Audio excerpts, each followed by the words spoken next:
lagi sama kita di channel Boneng dan Jamila. Gue Boneng, Gue Jamila. dan gue Mei. Jadi kali ini kita mau ngebahas tentang kota mati. Kalian ngerasa gak sih kalau kota akhir-akhir ini tuh kayak padat banget penduduknya? Ya iyalah, orang yang dari desa itu pada pindah ke kota, jadinya padat deh. Tapi ada gak sih kota yang sama sekali gak ada penduduknya? Pasti ada dong. Apa? Kota mati. Tapi sebelumnya lu tahu nggak arti kota itu apaan? Kalau kota sih gue tahu. Apa? Kota adalah pusat pemukiman dan kegiatan penduduk yang mempunyai batas wilayah administrasi yang mempunyai aturan dalam peraturan perundang-undangan serta permukiman yang telah memperlihatkan wataknya dan ciri kehidupan perkotaannya. Nah, tuh tahu? Iya tahu, tapi kalau kota mati itu apa? Nah, kota ini tuh biasanya ditinggalin karena aktivitas ekonominya yang udah gagal, atau bisa juga karena bencana alam, atau juga ulah manusia. Contohnya kayak perang. Nah, kalau misalnya kota mati sejati itu, kota yang sepenuhnya ditinggalin. Contohnya tuh kayak Budi, California, Krakow, dan Basilicata di Italia. Tapi kayaknya sih ada aja turis yang datang buat berkunjung. Ada juga loh beberapa kota mati yang jadi tempat wisata. Contohnya kayak Banak, Namibia, Arizona. Faktor-faktor ditinggalnya sebuah kota yang pertama kehabisan sumber daya alam seperti minyak bumi atau batu bara. Yang kedua kegiatan ekonomi bergeser ke tempat lain. Yang ketiga bencana alam. Yang keempat pembantaian dan sebagainya guys. Nah, kontaminasi tanah juga dapat membuat sebuah kota mati. Ini yang terjadi pada Times Beach di pinggiran kota St. Louis. Warga terkena tingkat tinggi diosin.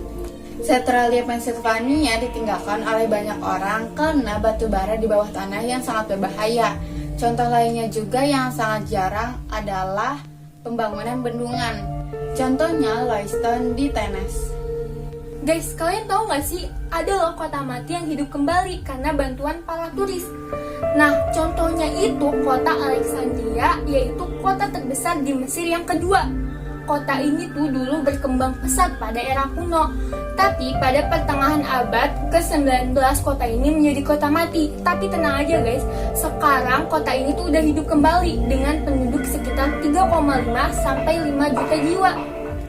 Nah guys, contoh lainnya adalah Fuentebaden, sebuah desa di Spanyol sebagian besar ditinggalkan dan hanya dihuni oleh seorang ibu dan anak. Secara perlahan sedang dihidupkan kembali karena aliran yang terus meningkat dari peziarah di Jalan Santiago Compostela. Nah guys, jadi kita punya beberapa contoh kota mati yang ada di dunia. Nah, yang pertama ada Tianjucheng di Cina. Jadi, Tianjucheng merupakan kota yang dibuat semirip mungkin menyerupai Paris di Prancis. Gak heran kalau kamu bisa menemukan ikon Menara Eiffel di kota ini. Tianjucheng dibangun sebagai salah satu kawasan elit yang ada di Cina. Kota ini bahkan didesain bisa menampung hingga 10.000 orang, lengkap dengan segudang fasilitas mewah. Sayangnya, kota yang terletak di bagian timur kota Hangzhou ini sangat sunyi seperti kota mati. Hal ini dikarenakan gak ada penduduk yang pindah ke kota ini karena harga sewanya yang sangat mahal. Jadi kini Tianjucheng pun gak ubahnya menjadi kota mati yang dibiarkan begitu saja sebelum sempat dihuni para penduduknya. Walau begitu, kota ini menjadi salah satu atraksi wisata tersendiri bagi wisatawan yang berkunjung. Yang kedua ada kota Ani di Turki. Kota ini dulunya menjadi wilayah jalur perdagangan Timur Barat atau Asia Eropa. Kota ini tumbuh menjadi kota yang berjaya pada abad ke-11. Kala itu, kota metropolis ini dihuni lebih dari 1.600 penduduk. Namun, akhirnya menjadi konflik internal istana yang terjadi pada abad ke-10. Nah, membuat kota ini hilang pengaruhnya, ditambah pasukan Yunani yang mengambil alih kota Ani pada abad ke-11. Banyak penduduk Ani yang melarikan diri ke kota-kota terdekat atau membuat desa baru di wilayah yang jauh dari sana. Penderitaan kota Ani tak berhenti sampai di situ. Perang besar antara suku Kurdi dan kerajaan Georgia pun terjadi. Korban jiwa banyak berjatuhan dari kedua belah pihak, termasuk juga penduduk asli kota Ani yang masih bertahan. Peperangan itu berakhir pada 1999 Masehi.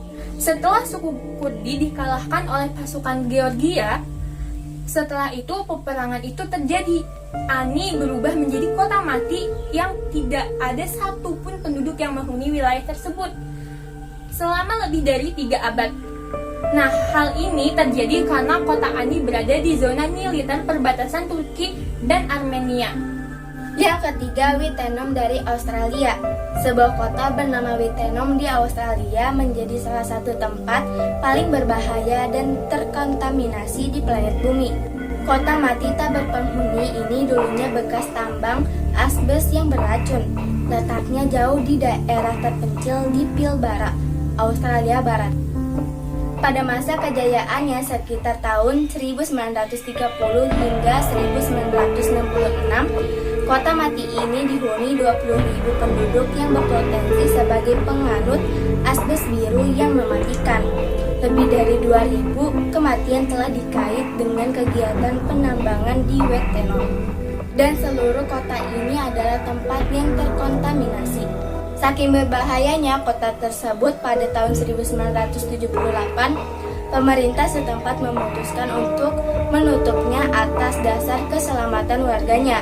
Meskipun berbahaya, Wittenoom malah menjadi pusat wisata baru dan berhasil mendatangkan ribuan wisatawan setiap tahunnya hanya untuk mengambil foto dan mengunggah kota mati tersebut ke sosial media. Pada tahun 2006, pemerintah menghapus Wittenoom dari peta, menghilangkan tanda dan rambu jalan menuju ke sana, memutuskan jaringan listrik, dan memasang tanda peringatan. Tapi penggemar pariwisata ekstrim malah mengabaikan peringatan tersebut dan tetap datang ke Wittenoom. Nah, yang keempat ada Chernobyl dari Ukraina. Pasti nggak lengkap kan kalau misalnya Chernobyl itu nggak masuk dalam daftar kota mati. Soalnya salah satu kota yang terletak di Ukraina ini menjadi salah satu kota mati terlama akibat bencana nuklir yang pernah terjadi. Sebuah nuklir di PLTN kota Chernobyl meledak pada 26 April 1986 silam, menyebabkan 30 orang tewas dan ribuan orang lainnya meninggal pada waktu lama setelah terkena radiasi. Ledakan ini dianggap sebagai kecelakaan nuklir terparah sepanjang sejarah dunia. Akibatnya, isotop radioaktif dalam jumlah besar tersebar ke kawasan Uni Soviet bagian barat dan Eropa. 2 di antaranya yang paling parah terkena dampak ledakan nuklir ini adalah Pripyat dan Kopachi. Karenanya, pemerintah setempat melakukan evakuasi penduduk untuk alasan keamanan. Setelah ledakan nuklir tersebut, Chernobyl tak ubahnya menjadi kota yang dipenuhi dengan puing bangunan, reruntuhan gedung, besi berkarat, dan benda-benda lainnya yang tidak berada pada tempatnya. Perkakas dan perabotan terletak tak beraturan dengan wujud yang tak lagi sempurna, menambah rasa seram di Chernobyl. Yang kelima ada Varosha di Siprus. Kota ini ditinggalkan penduduknya setelah berubah menjadi medan perang ketika tentara Turki menginvasi beberapa puluh tahun yang lalu. Varosha dulunya merupakan sebuah kota makmur yang terletak di Famagusta, Siprus. Sebelum menjadi kota hantu, Varosha nyatanya pernah menjadi destinasi wisata top dunia bagi wisatawan. Varosha menjadi kota resort yang penuh dengan segudang fasilitas mewah yang memanjakan wisatawan. Namun, kekerasan antar etnis yang berlangsung selama beberapa dekade membuat kota menjadi medan perang dan kemudian ditinggalkan penduduknya. Papan-papan larangan dengan pagar berduri menghiasi beberapa daerah di kota tersebut dan tak terhitung jumlahnya. Tak jauh dari pagar-pagar itu juga ada pos-pos berisi para penjaga yang akan melarang siapapun masuk ke daerah tersebut, bahkan untuk sekedar berfoto. Hal ini dikarenakan Varosha masih menjadi salah satu zona militer. Yang terakhir ada kota Krakow dari Italia. Kota Krakow terletak di daerah Basilicata, Provinsi Matera, sekitar 25 mil dari Teluk Taranto. Kota Krakow cukup sering mengalami peristiwa-peristiwa alam yang semakin lama mengurus fondasi utama kota tersebut. Sebagai kota yang dibangun di atas bukit dengan kontur tanah yang lembut berpasir, Krakow masuk dalam kategori wilayah rawan mengalami kehancuran.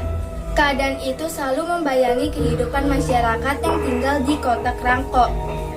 Dalam membuat tingkat keselamatan di sana menjadi cukup rendah.